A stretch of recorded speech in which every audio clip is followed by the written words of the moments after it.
Welcome to Sacred Rebellion. I'm Kim Andryc. And I'm Lora Solomon. In this podcast, we defy convention and shatter the stereotypes of what it means to be healthy and holy. It's time to rebel. Let's do this.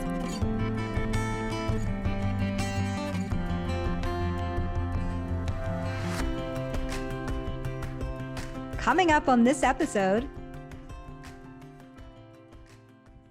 Hey, Kim.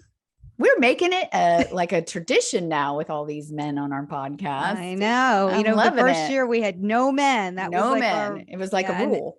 And then we were like, well, we're rebels. Let's break some rules. And now we're breaking our own rules. Yeah, which is a good thing to do. Yeah, we've got Brian Hall with us here today. So, Brian has an interesting background. After decades of personal experience with religious trauma and abuse, he decided to take all that he experienced and overcame to help others see their abuse as a gift and learn how to reconnect with their true self. Mm-hmm. Brian uses his educational background gained along with his MDiv, Masters of Divinity, and several years of counseling training in his career as a military chaplain and a hospice chaplain to help guide clients in their individual journey to quickly explore their true beliefs and learn to create a life where they are abundant and full of joy.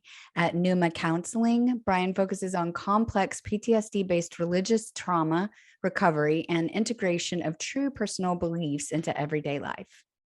So happy to have you on the call, Brian. Welcome to the Rebellion. Thank you. Thank you for that introduction as well. I'm happy to be here.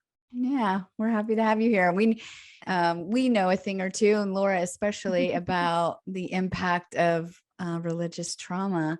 So just give us a little bit more information about your background. Sure. Yeah. Again, I appreciate y'all having me here.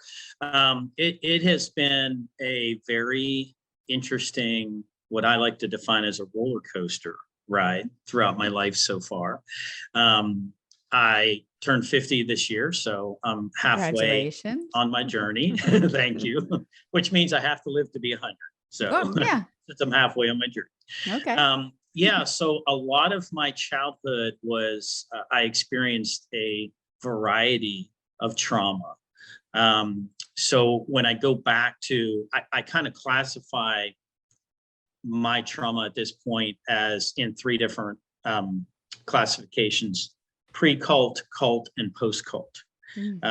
So there was my time before my family entered into the cult religion that we were a part of. And that was until I was about 11 years old.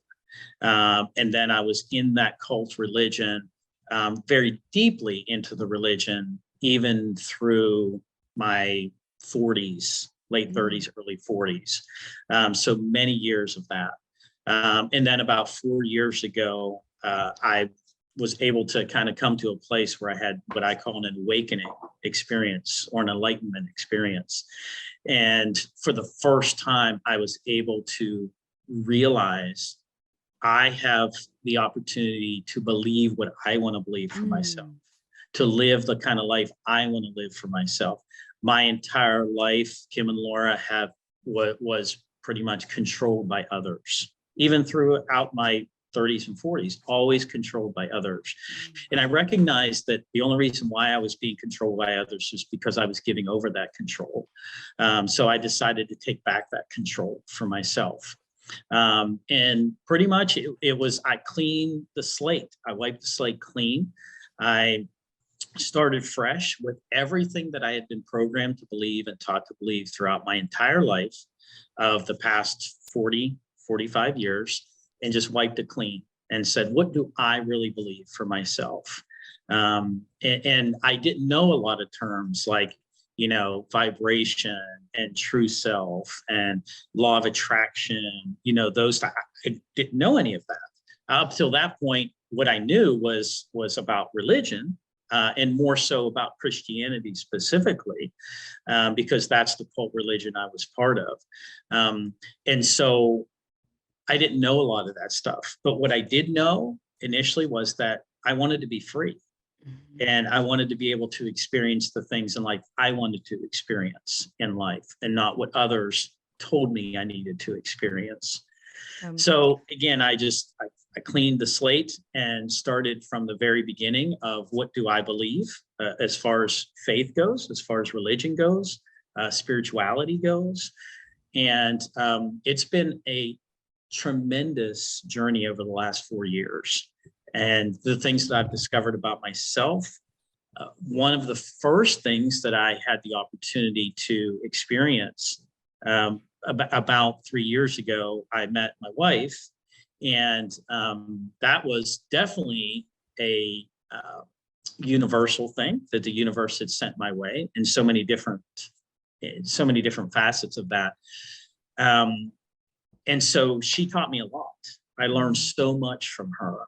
And then what even kind of like kickstarted my journey to where I'm at now was I experienced what's called a QHHT session from her. And that was a time for me to be able to really, truly experience what my purpose was. Because up to that point, I knew that I'd wiped the slate clean and I was ready to just live for myself. But I didn't know, I still had questions about what's my purpose? You know, what is my purpose here? Because going back to religion and within the cult, everybody had the same purpose in life, and that was to proselytize the cult.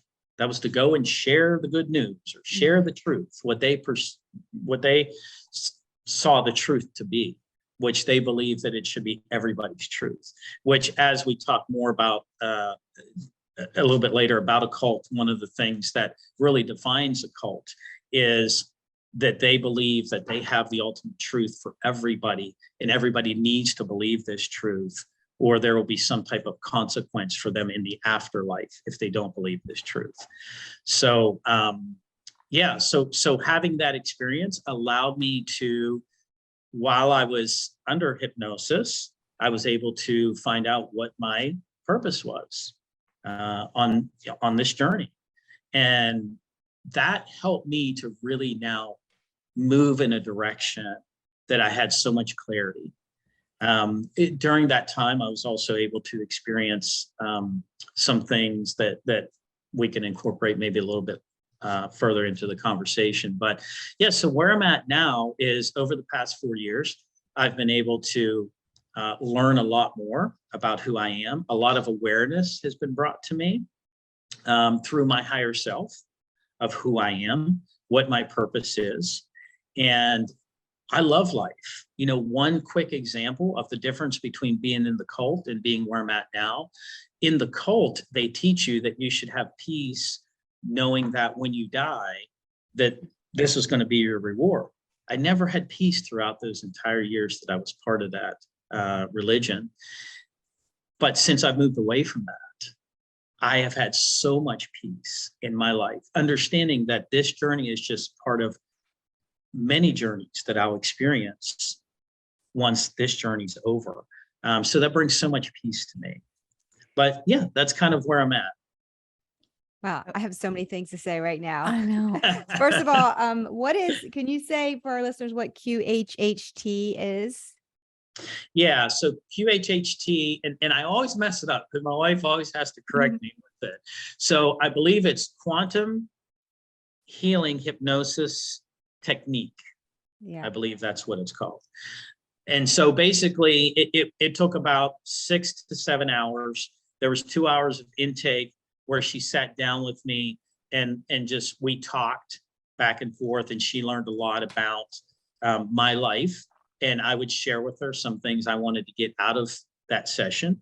And then the next 4 hours, I was actually under hypnosis, but still aware of my surroundings, still aware of everything that was going on. And I was able to have this tremendous experience of connecting with my higher self during that time. And I had questions that I wanted answered. I had experiences, some things that I wanted to experience in that 4 hour session. And it was phenomenal. And coming from a religious background where anything talking about hypnosis, hypnotist, anything like that, it was taboo. It was devil, it was evil. So for me to be able to experience this and be open to experience it. And there was some apprehension at first because, again, up to this point, my experience with hypnosis was, the charlatan on the stage getting somebody to stand up and quack like a duck. So it was much different because even though I was under hypnosis, I still was aware of my surroundings. I actually had to get up one time and use the restroom and come back. So I was still aware of my surroundings, but still able to be in that place where I was continuously connected with my higher self. And how many sessions? I mean, I was very intrigued by the fact that you said, I started fresh. I wiped my beliefs clean, which, I think is something that people, our beliefs have such an impact on the creation of our life. And so many people are challenged with that. So, like how many sessions did you end up going through, and what else contributed to this, this wiping clean of beliefs? Sure. So with the QHHT, it was just one session. It was an all-day session, very long, but it didn't feel long because of how rewarding it was. So that was just the one session. But in addition to that, Kim, like once I opened myself up and allowed myself to be, to connect, to have the desire to connect with my higher self, the universe did the rest. Like people were just coming into my life. Things were just coming in, like YouTube videos of people like Bruce Lipton and Joe Dispenza. They were just popping up on my screen. It was almost like, how we say Google's out there and they, they can hear everything we're saying. And so when we go, it was like that. Like literally when I would go to YouTube just to watch a regular video, something would pop up like that. And it just, Abraham Hicks would pop up about the law of attraction and I didn't know these people, but I'm watching them.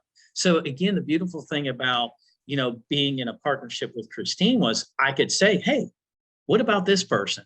And she would be, because she's been down that road and she's been on that journey for several years prior to me. So even the universe bringing her into my life and then being that support for me along the way of saying, oh yeah, that person is really great. And in addition, here's something else that you might be interested in, knowing that this person resonated with you. Here's somebody else that might resonate with you as well. But just within my life, like the people that were part of that religion in that circle were just transitioning out naturally.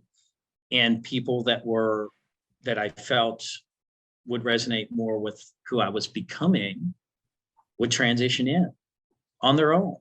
And so those things helped me a lot, really getting into studying more about myself, my higher self, some videos that I started watching, like I mentioned, some books that I read. Again, early on for me, Joe Dispenza, Dr. Joe Dispenza was definitely an influence in my life. And Bruce Lipton was a huge influence in my life as well. Eckhart Tolle was another one that was huge influence. And I didn't know about him until my wife was like, hey, if you like Joe Dispenza and Bruce Lipton, wait till you listen to Eckhart Tolle. Yeah, once you start going down these rabbit holes, it's like, oh my gosh, there's more. Yeah. I want to talk about something, Sure. a couple things. First of all, it's when I listen to your story and I think about what a cult does, right? A cult essentially hypnotizes people to believe a narrative. And they use a lot of different things to enforce that hypnosis, right? And it's true of any cult. And, they have their ways of doing things, their ways of saying things, their consequences for stepping out of line, their reward system, and especially if you get a child, children are very easy to hypnotize because they're so vulnerable.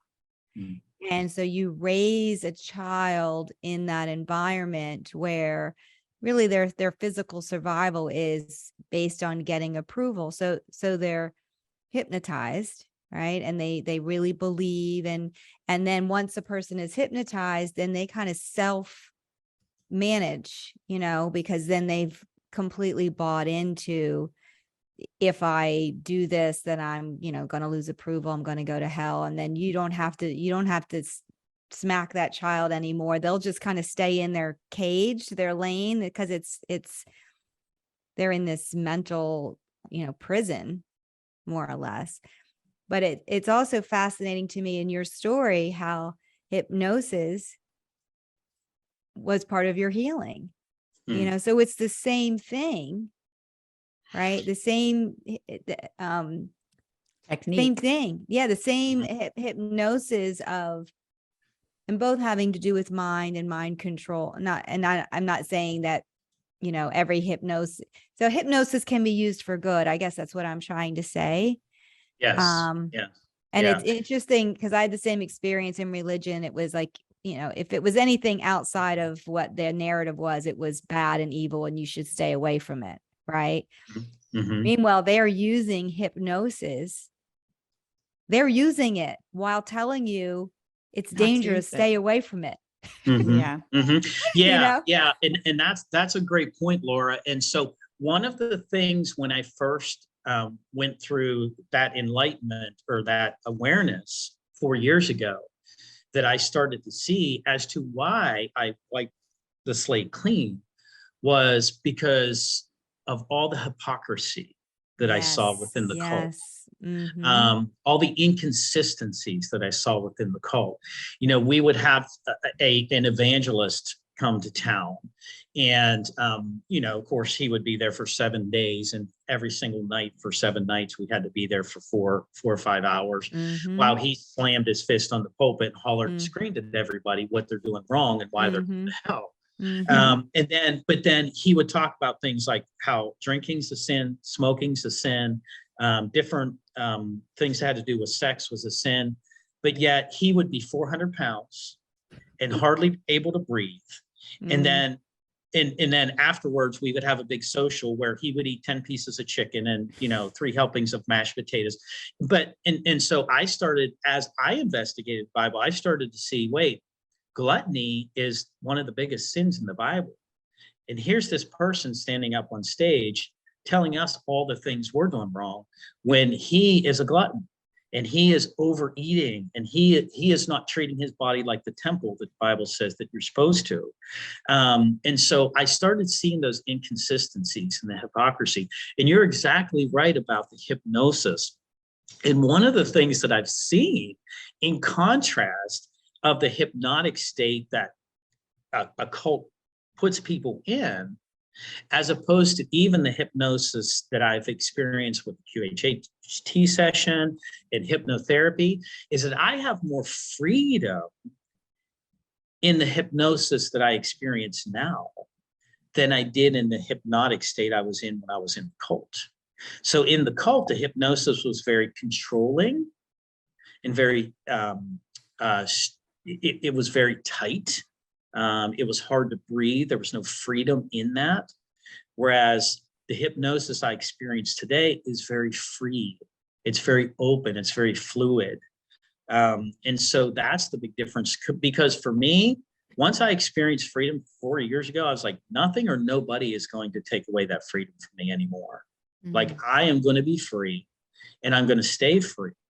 And so even within the context of the QHHT session that I shared with you all, where I was under hypnosis, it was, I felt very safe. First of all, she gave me a very safe space to be able to connect with my higher self, but in such a way that I had the freedom to get up and walk away if I wanted to. So there was still freedom within that same context of the hypnosis. And so to me, it's all about who's controlling that. In the cult, they were controlling it. Today, I control it. And so that's where the freedom comes from that. So I appreciate you bringing up that point because it's very true. And of course, they would say that, it's hypocrisy and it's, and that's not true that they don't use hypnosis, but they really do, just in a way that people don't really recognize it or understand it. Let's look at Jim Jones. Let's look at David Koresh. you know, a lot of these other major cult leaders. And one of the things I wanted to share that I really feel is passionate, maybe this is the best time to incorporate this, is, and for those who are listening, you don't have to drink Kool-Aid to experience religious trauma. You don't have to be part of the Davidian branch to experience religious trauma. I'm glad you brought that up. So, because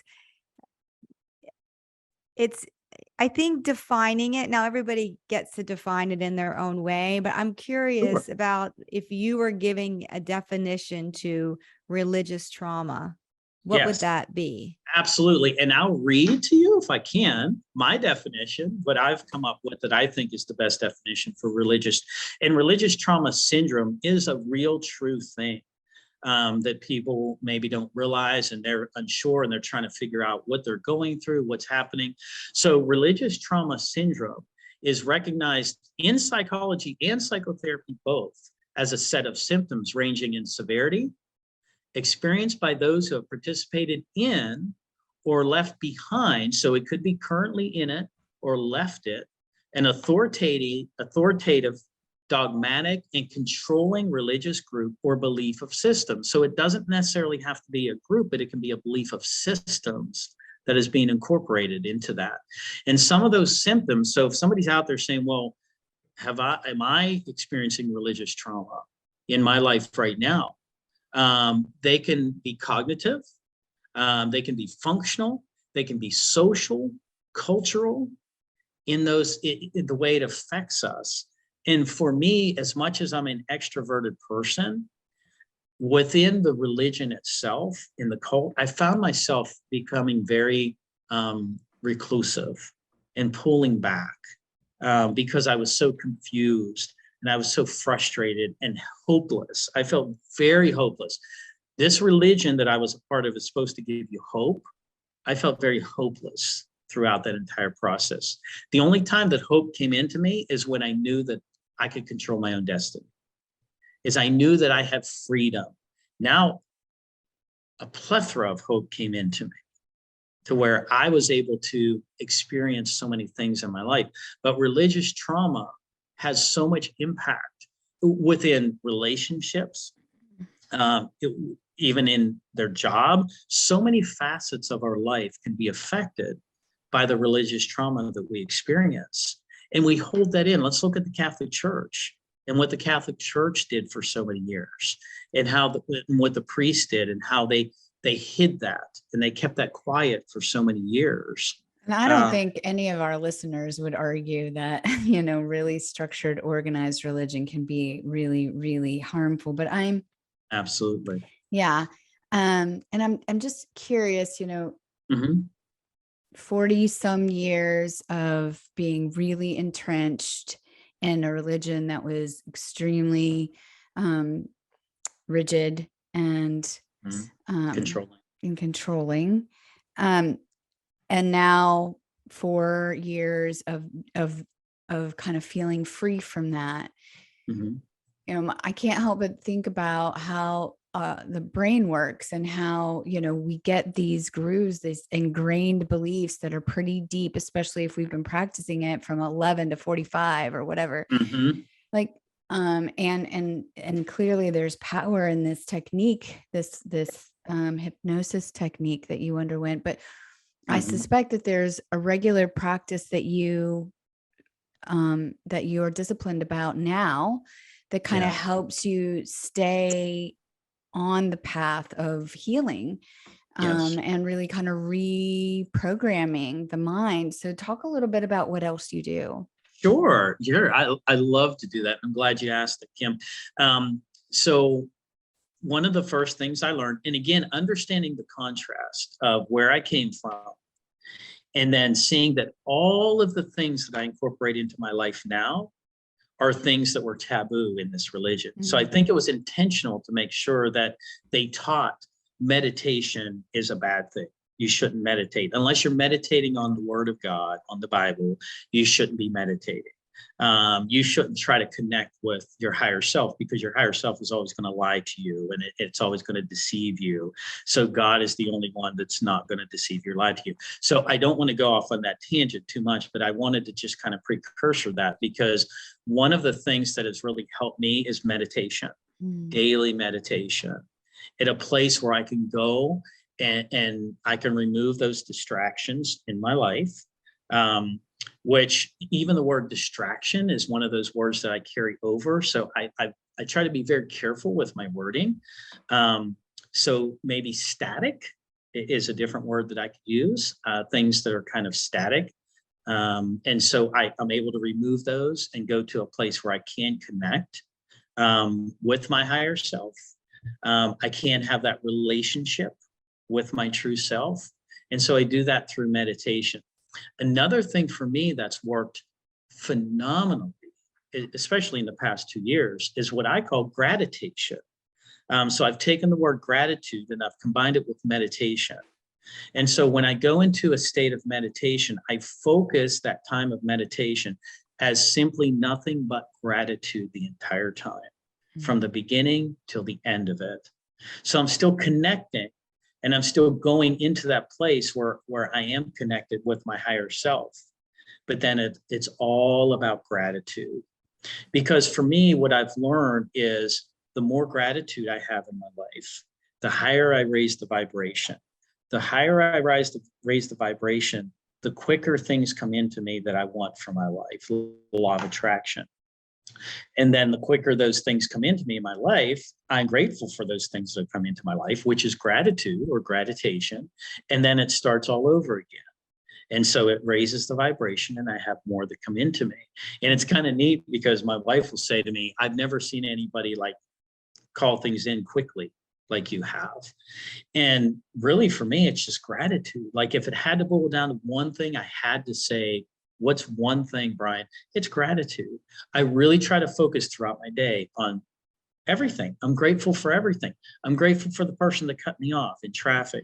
I'm grateful for the 5 stoplights that I hit on the way to work when I'm late. You know what I mean? Like I intentionally try to be grateful. So it's intention, it's awareness. Awareness is another huge thing for me. Really being aware of who I am now. Because when I was in the cult, I was so lost that I had no awareness of even who I was, like none. I didn't know who I was at all. And so now that I know who I am, I can be more aware of who I am. And within that awareness, I can say, okay, Brian, is that your true self? So I don't have to have somebody else telling me that's a sin. You shouldn't be doing that. If you do that, that's going to send you to hell, or that's going to separate you from God. Like, I don't have that anymore. What I have is my higher self having this relationship with me, to where if I do something outside of what I know to be my true self, that higher self, I'm able to have that dialogue. And one of the things I'm learning recently is what's called parts therapy. Richard Schwartz wrote a book on that. Yeah, and internal family system. Internal family system. Yes, yes. And you know about it, Laura, as well. And you may know about it, Kim. But I love dialogue. It's just like I love this right here. I love this podcast. Why? Because I love dialogue with others, because it helps me to grow. It helps me to become more of who I truly am. So having that, if I have dialogue with others, why can't I have dialogue with myself? You know, and saying, okay, here's something, Brian. Why did you react in this way? Not you shouldn't have reacted in this way. It's why did you react in this way? And let's talk about it. Let's work through it and let's figure it out. You know, because there's a reason why it happened. It just didn't happen because I'm human and I have a sinful nature, like I was taught. It happened because there's something in my life that I want to work through, that I need to work through, so that I can be more. And the reason why I want to be more connected with myself and be more true to myself is so that I can accomplish the mission that I've come here to accomplish. Because the more that I'm connected with myself, the more that I raise that vibration, the more I call in what I want for my life, the more I can accomplish my mission. I love that you know, what I heard you say is you've kind of activated the observer, you know, and like, so the observer is activated and awake and watching. And also just the reminder that gratitude is really a practice. And I was having a conversation at work on Friday, and we are led to believe that gratitude is the result of circumstances or situations or events that happen in our lives, and yeah, and really it is often gratitude is the cause of those things, and practicing gratitude can be such an amazingly transformative practice. Yeah. And And it is, I like calling it a discipline, yeah. because I don't know if it's the same for everybody, but it is a discipline for me. Like my mind will go to that negativity bias and focus on all the things that are wrong. Mhm. And I have to discipline it to say, we're going to focus on, what's good. Like Yeah. it's Yeah. a Yeah. For discipline it. me, and it's interesting, everybody uses different words. For me, discipline was one of those trigger words growing Okay. up. I hear you. So, and I'm not saying it's wrong to use it. I think that's great for you. But for me, discipline was one of those trigger words. So for me, practice is more gentle, isn't it? yeah, practice or opportunity. I call it opportunity. I have an So much better. opportunity to be grateful. I have the opportunity to be thankful for the things that I have. Even in a time of conflict, how wonderful is it that, and I don't do this every time because I'm still learning to be more true to myself. But even in a place of conflict, maybe my wife and I have an argument. If I can stop and say, you know what, I'm grateful for these things that are a part of our relationship that are healthy, how much more would that change the dynamic of the rest of that conversation? If I could change my pattern, now have gratitude instead of, oh, well, she always does this, or deflect, or belittle, or name call, or whatever it might be. If I can just stop and say, because one of the things I have learned through counseling and therapy is that when I start to feel anxiety or frustration or whatever it might be, to just stop and take deep breaths.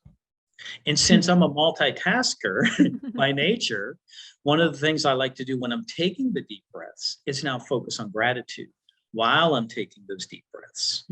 Because now I'm giving the double whammy, so to speak. I'm not just, controlling, what's the part? Is it the amygdala that I'm controlling with my breaths? Again, I'm learning a lot of this. That's part of the fight or flight. Yeah. Right. There we go. It gets triggered Yeah. So not only am I able to now bring that to a more peaceful place, because I don't like to use the word controlling, but I'm bringing that to a more peaceful place. But in the same instance, I'm adding gratitude to that.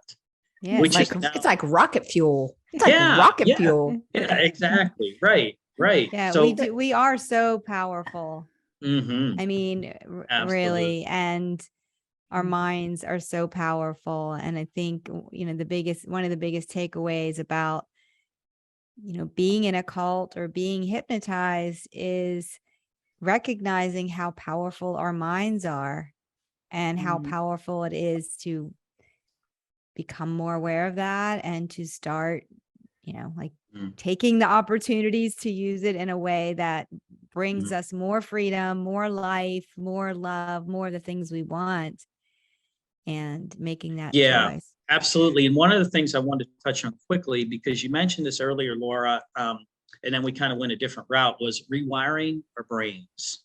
One of the first things that I learned, and one of the first documentaries that I watched was on Gaia with Dr. Joe Dispenza about rewiring our brains, our minds. Yeah, he says you got to break the habit of of being you, right? Breaking the habit of being you. Of being you, yeah. And that's his way of talking about reprogramming the neural pathways. Right. Because otherwise we just go into that unconscious default survival mode and we just, it's Groundhog Day.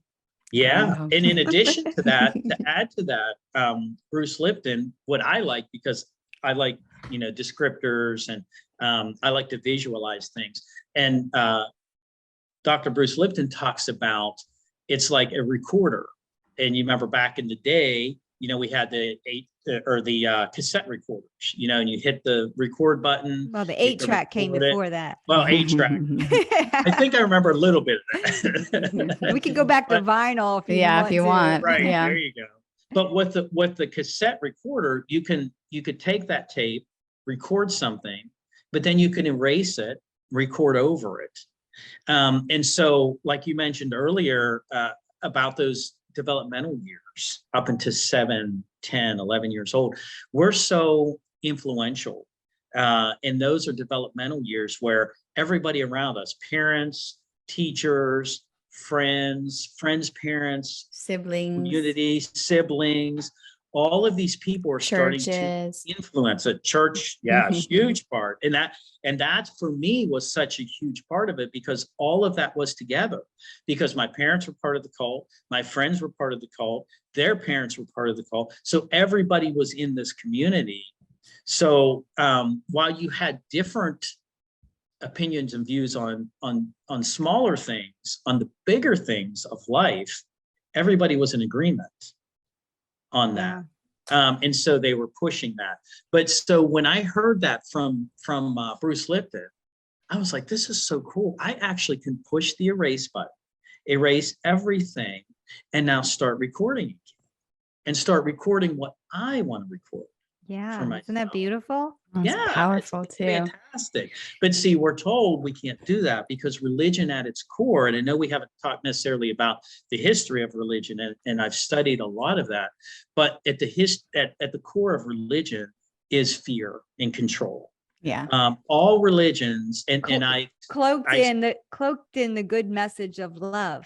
Yeah. love, And right. hope. No, they're gonna Well, they're gonna it's- say we're in love, but then Yeah. But don't mess Then we're up or gonna you'll burn in a Burn in hell. fiery but hell. we're going to scare you into following our message of love. Like, Right. And be careful every person that you talk to, because it could be the devil masked in sheep's Yeah, clothing. Yeah. Like, yeah. If they don't agree with us, yeah. and And be if they careful who don't- you talk to, and absolutely. be careful where your heart is. And Yeah, I it remember is. It's which, all which is really interesting fear-based. because, and you all may have done a podcast on this in the past. If not, it might be an idea for you.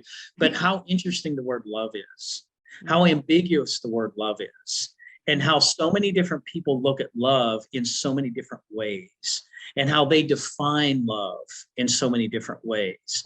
My parents, I grew up with my parents spanking me, and they equated that to love. They equated hollering and screaming at me in order to get me to stop doing something they didn't think was healthy for me to do as love. Now, they were doing the best they could with the tools that they had, because that was their experience. And my hope and desire is that they would eventually get the tools, that help them to connect with their true self. But they thought that's what love is. And so understanding really, and trying to understand really what love is, can be a challenging thing, because so many people have so many different definitions the way they look at it. So within the context of religion, you're right, Kim, they want control, but they want that control, they say, out of love, when really it's out of fear. It's out of anxiety. It's out of, I need to make sure that in one of the reasons why so many religions proselytize is because they really truly don't believe what they are teaching.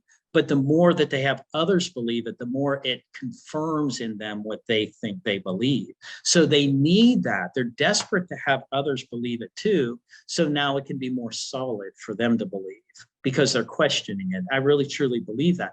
So for me, I don't have to share with others what I believe now. If somebody wants to know, I'll be glad to share with them. But I don't have to go out with a bullhorn and holler it from the street corners for everybody to hear. Why? Because I'm solid in what I believe now. I know what I believe, and I don't need confirmation or affirmation from others that what I believe is the truth for me.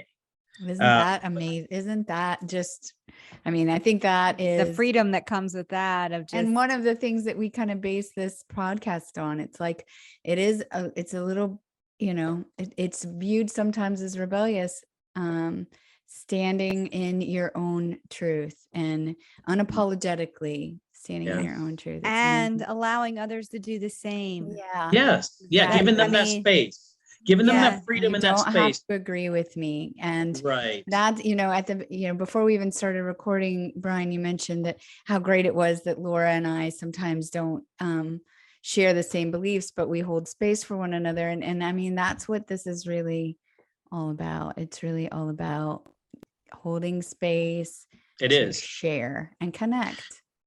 Yeah. And are you ready for the lightning round questions? Okay. All right. Bring it. All right. All right. All right, Brian, what rules have you chosen to rebel against on your journey to health? I have chosen to rebel against the rule of having to please others. And it's more about other people than myself. And that I should always be giving to others and doing for others, even if it's at the expense of not giving to myself. That's one rule. Kind of piggybacking on that a little bit, a rule that I have rebelled against, so to speak, is that I should love others more than I love myself, or love a higher power more than I love myself. I love myself first and foremost more than anything else or anybody else, because I cannot give love to others unless I love myself more. So that's an area that I've rebelled against. When we're looking more tangible, I've rebelled against organized religion. I have shared with my children, and my children are thankfully all four of them along the same lines that I am. But I won't step foot in a church again unless it has to do with like one of the kids wanting to get married in a church or something like that. So I've rebelled to the point where I don't even go into a church building unless it's an emergency situation, so to speak. And so I have rebelled against, honestly, even in such a way when somebody will ask me to pray for them.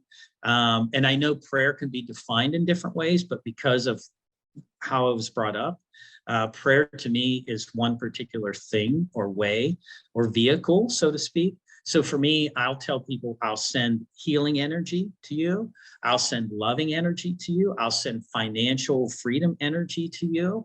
I'll do that, but I won't say the words, I'll pray for you. So I've rebelled against that particular word. And so those are maybe some areas. I could give you more. So no, that's good. That's So good. a minister who won't go to church Yeah, or pray, there that's you- pretty rebellious. Gotta Yeah. hand it to you. Exactly. All All Right. right.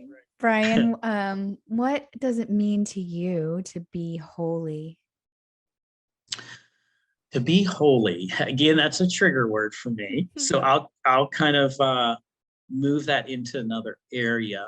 The way I understood holy to be, and I do have to kind of take a step back with that. Holy to me meant, growing up and being programming meant always doing exactly everything that God and the Bible told me to do.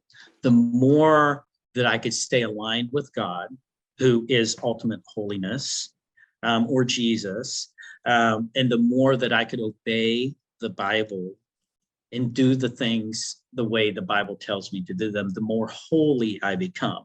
So for me, I would say holiness now is being, I just flip that. So instead of doing everything that God or Jesus or the Bible says I should do, I do everything that my higher self encourages me, not tells me, not forces me, not makes me, but everything my higher self encourages me to do, to be connected with my higher self. The more I do that, the more I become holy. Thank you. Mm-hmm. Yes. All right. And final question, as we're Okay. wrapping up. Okay. What do you want to say to a listener right now to help them to rise up?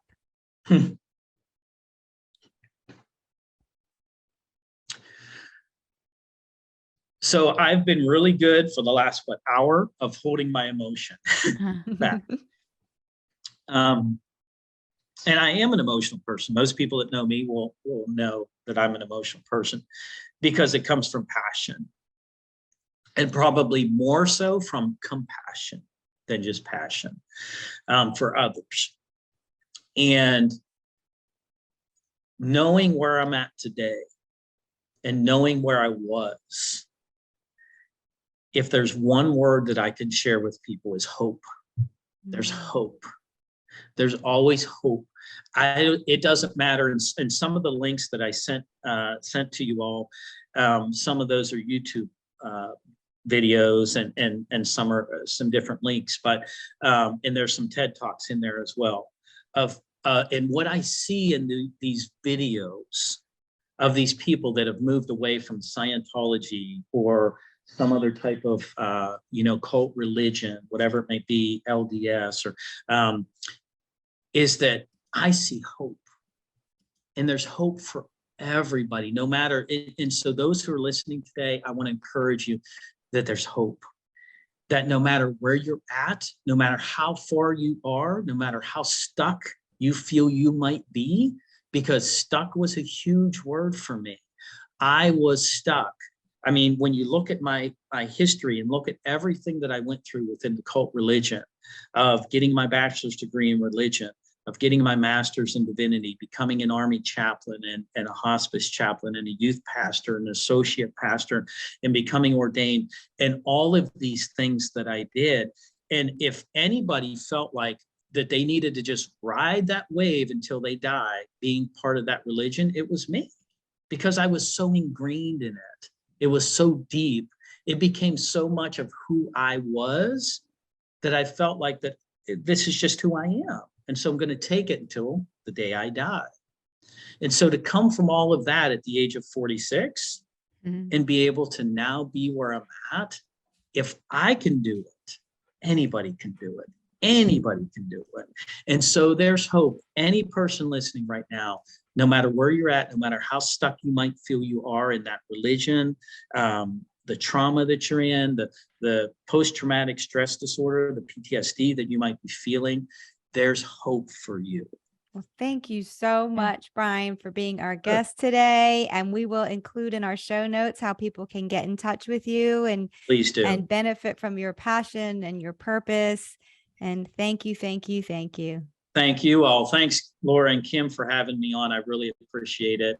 And, I wish and I hope for peace and happiness and love for you both.